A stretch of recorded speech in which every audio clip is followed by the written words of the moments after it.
Hello students, आज हम training and development प्रशिक्षण और विकास के बारे में पढ़ने जा रहे हैं। तो शुरू करते हैं। प्रशिक्षण ट्रेनिंग क्या होता है, मीनिंग से स्टार्ट करते हैं। Employees training is the program that help employees learn specific knowledge और skills to improve performance in their current roles. प्रशिक्षण कर्मचारियों के कार्य चातुर्य, कार्यविधियों एवं विशिष्ट कौशल का ज्ञान करवाने की प्रक्रिया है। यह किसी कार्य को विशिष्ट कार्यों को करने के योग्य बनाने की प्रक्रिया है। ट्रेनिंग का मतलब वो होता है कि एक कोई एम्प्लॉयज़ जिस जगह पर काम कर रहा है उसको नया काम सिखाना, उसके स्किल्स में इंक्रीमेंट करना, उसका ज्ञान बढ़ाने और उसका विशिष्ट काम को करने के योग्य बनाने का काम करता है। डेफिनेशन देख लेते हैं। According to Dale S Beach, training is the organised procedure by which people learn knowledge and skills for definite purpose. एक और डेफिनेशन देख लेते हैं। एडविन बे फिलिपो के according, training is the act of increasing the knowledge and skill of an employee for doing a particular job. Edwin B Flippo कहते हैं कि प्रशिक्षण किसी विशेष कार्य को करने के लिए कर्मचारी के ज्ञान और कौशल में वृद्धि करने की क्रिया है। कंक्लूजन में हम कह सकते हैं कि संगठन के सभी स्तरों के कर्मचारियों के ज्ञान, कौशल और व्यवहारों में सतत एवं विधिवत विकास की प्रक्रिया है, जो कर्मचारी के स्वयं के तथा उपक्रम की सफलता में योगदान देता है। अब देख लेते हैं इसके characteristics. It should be needs based, it should be align with company values, needs assessment matrix, it should be adaptable, should be engaging, immediately relevant, needs effective leaders, सतत प्रक्रिया है ये, एक्सपीरियंस, कंटिन्यूस प्रोसेस है, conclusion of the total performance. इस तरह से हम characteristics को डिफाइन कर सकते हैं। आगे चलते हैं। आगे हम देखेंगे कि इसके इम्पोर्टेंस क्या क्या है। ट्रेनिंग के इम्पोर्टेंस: इंक्रीजिंग इन प्रोडक्टिविटी, उत्पादकता में वृद्धि करना। प्रशिक्षण द्वारा कर्मचारियों की कार्यकुशलता में वृद्धि होती है, जिससे उनकी कार्य क्षमता भी विकसित होती है।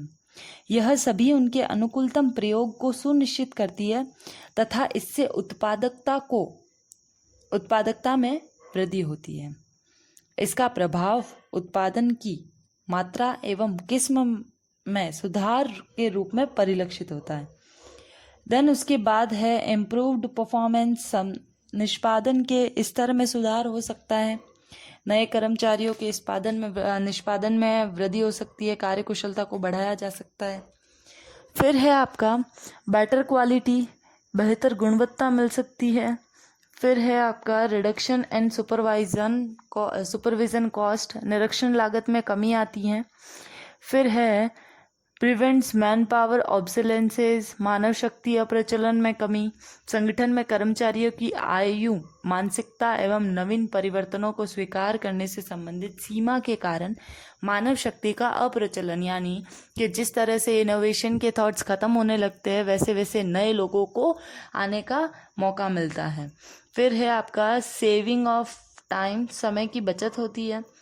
फिर फुलफिलमेंट ऑफ फ्यूचर पर्सनल, संगठन में मानव शक्ति की आवश्यकताओं की पूर्ति होती है। फिर संगठनात्मक वातावरण में सुधार, improve organisational climate. Then reduction in accident and breakdown of tools, दुर्घटनाओं और यंत्रों के टूट फूट में कमी होती है। अगर ट्रेंड किया हुआ पर्सन है तो वो इक्विपमेंट्स को ईजिली यूज़ कर सकता है। एंड लास्ट वन है बेनिफिट टू एम्प्लॉयज़, कर्मचारियों को भी लाभ होता है, वो नई जानकारी मिलती है, नए जॉब्स मिलते हैं उससे। फिर देखते हैं इसके टाइप्स को हमने 5 पार्ट्स में डिवाइड किया है। सबसे पहला है इंडक्शन ट्रेनिंग, फिर है जॉब ट्रेनिंग, फिर है रिफ्रेशर ट्रेनिंग, फिर है training for promotion and last है रीमेडाइल ट्रेनिंग।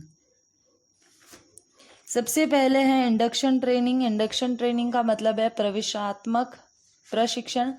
प्रवेशात्मक प्रशिक्षण का लक्ष्य कर्मचारियों को उनके कार्य और संगठन से परिचित करवाना है। यानी इस प्रशिक्षण के माध्यम से कर्मचारी संगठनात्मक नीति, जो पॉलिसीज, जो उद्देश्य, ऑब्जेक्ट है, जो स्ट्रक्चर है, जो ये सिस्टम है, एनवायरनमेंट है, उन सबसे वो इंट्रोड्यूस हो जाते हैं। फिर सेकेंड है जॉब ट्रेनिंग। जॉब ट्रेनिंग का मतलब है कि उस कार्य विशेष में दक्ष बनाने के लिए कार्य प्रशिक्षण दिया जाता है। प्रत्येक कार्य को अपनी आवश्यकता और कठिनाई होती है। इस प्रशिक्षण से कर्मचारी अपने विभिन्न पहलुओं, उसमें उपयोग में लाई जाने वाली मशीनों और उपकरणों तथा कार्य विधियों की जानकारी देता है।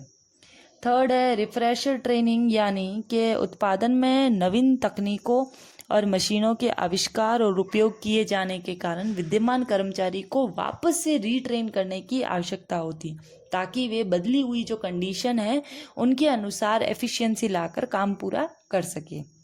फोर्थ है आपका ट्रेनिंग फॉर प्रमोशन, यानी कि कर्मचारी जिन कार्य में अतुल संभावनाएं दिखती है कि भाई हाँ इस काम को करने में कुछ प्रॉफिट ज़रूर मिलेगा, तो वे संगठन में उन उच्च पदों के लिए प्रशिक्षण प्रदान किया जाता है तथा फ्यूचर में कभी भी कोई वेकेंट पोस्ट होगी तो वो पहले से ही एस्टिमेट लगाकर उनको तैयार कर दिया जाता है। एंड लास्ट है रिमेडाइल ट्रेनिंग, यानी कि उपचारात्मक प्रशिक्षण के काफ़ी समय तक रोजगार में रहकर कुछ कर्मचारी अपने कार्य और दायित्व के प्रति लापरवाह हो जाते हैं तथा उनकी परफॉर्मेंस धीरे धीरे लो होती जाती है, जिसके लिए उनको रिमेडाइल उपचारात्मक प्रशिक्षण दिया जाता है ताकि उनके काम के प्रति वापस से इंटरेस्ट क्रिएट किया जा सके। अब हम इसकी प्रोसेस देख लेते हैं कि ट्रेनिंग की प्रोसेस क्या होती है। ट्रेनिंग की प्रोसेस में सबसे पहला जो स्टेप है वो है आइडेंटिफाइंग ट्रेनिंग नीड्स, प्रशिक्षण की आवश्यकताओं की पहचान करना कि प्रशिक्षण से संबंधित क्या क्या आवश्यकता है और उन सभी को सुनिश्चित करना और उनकी समस्याओं का निवारण करना। आवश्यकताओं को पहचान कर फिर हमको करना है कि प्रशिक्षण कार्यक्रम का निरूपण करना, डिजाइनिंग द ट्रेनिंग प्रोग्राम, कि किसे ट्रेनिंग देनी है, कैसा नया कर्मचारी है या पुराना कर्मचारी है, वो कर्मचारी किस स्तर का है, उसको किस लेवल की ट्रेनिंग देनी है, किस काम से रिलेटेड उसको तैयार करना है, वो सब कुछ डिज़ाइन करना है। उसके बाद प्रशिक्षण विधि का चयन करना है, सिलेक्शन ऑफ ट्रेनिंग मेथड को डिसाइड करना है कि आवश्यकताओं को निर्धारण के पश्चात वो अपने अनुरूप का प्रोग्राम बना देता है और उसके बाद कई घटकों पर निर्भर करता है कि उसको कौन सी मेथड से ट्रेनिंग दी जाए। उसके बाद प्रिपरेशन फॉर ट्रेनिंग, के ट्रेनिंग इस अवस्था का संबंध प्रशिक्षक यानी ट्रेनर और ट्रेनिंग की तैयारी से है कि कैसी वो सीखने के लिए तैयार है या नहीं, मानसिक तौर पर मेंटली वो प्रिपेयर है या नहीं, या फिर ट्रेनर उसको सिखाने के लिए तैयार है या नहीं। एंड फिर है उसका explanation and demonstration for training, स्पष्टीकरण एवं प्रदर्शन, कि इस अवस्था में प्रशिक्षण कार्यक्रम गतिमान हो जाता है और इस स्तर पर प्रशिक्षक प्रशिक्षण के संबंध प्रशिक्षुओं को स्पष्टीकरण दे देता है।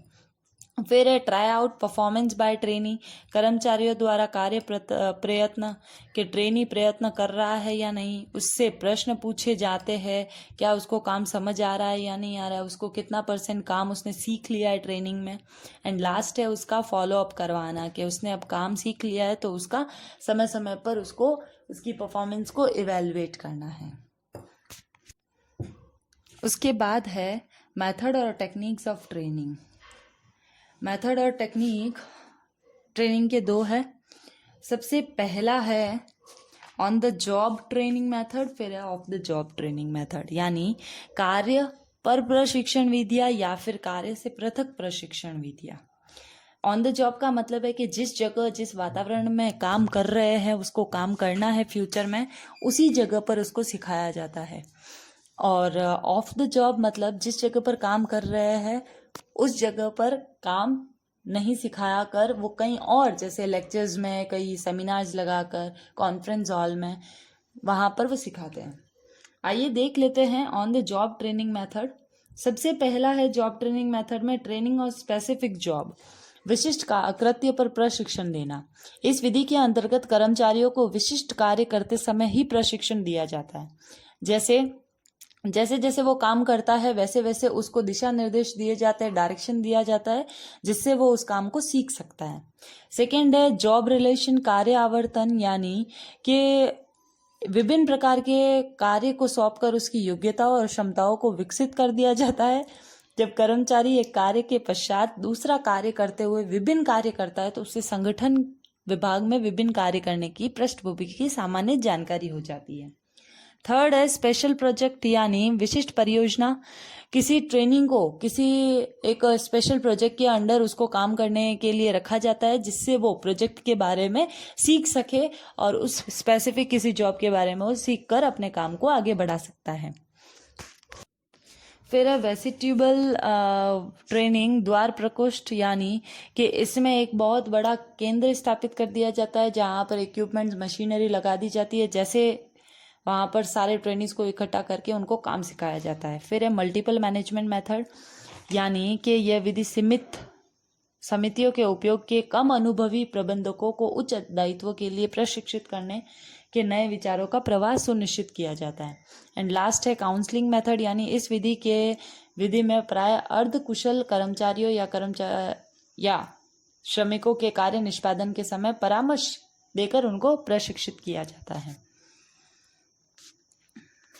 उसके बाद ऑफ द जॉब ट्रेनिंग मतलब जिसमें ऐसा प्रशिक्षण जिसमें वो काम सम्मिलित नहीं है, काम उसका पार्ट नहीं है। सबसे पहला उसका मेथड है लेक्चर, कि सरेआम कोई भी आए दिन हम यूज़ करते हैं, कोई भी कहीं पर भी लेक्चर देता है जिससे कुछ सीखने को मिलता है, जिससे स्किल्स बढ़ती है, तो वो हमारा ऑफ द जॉब ट्रेनिंग हुआ। सेकेंड है कॉन्फ्रेंस मेथड, यानी कि हम अपने प्रतिभागी अपने विचारों और अनुभवों का आदान प्रदान करके उद्देश्य से विचार विमर्श कर सकते हैं। फिर है रोल प्लेइंग मेथड, यानी कि भूमिका निर्वाह पद्धति। इसमें प्रशिक्षुओं को नाटक के तौर पर समझाया जाता है कि इस पद पर रहकर इस तरह से काम किया जा सकता है। जैसे ये नौटंकी वाले होते हैं, जैसे ये शोज चलते हैं वो सब।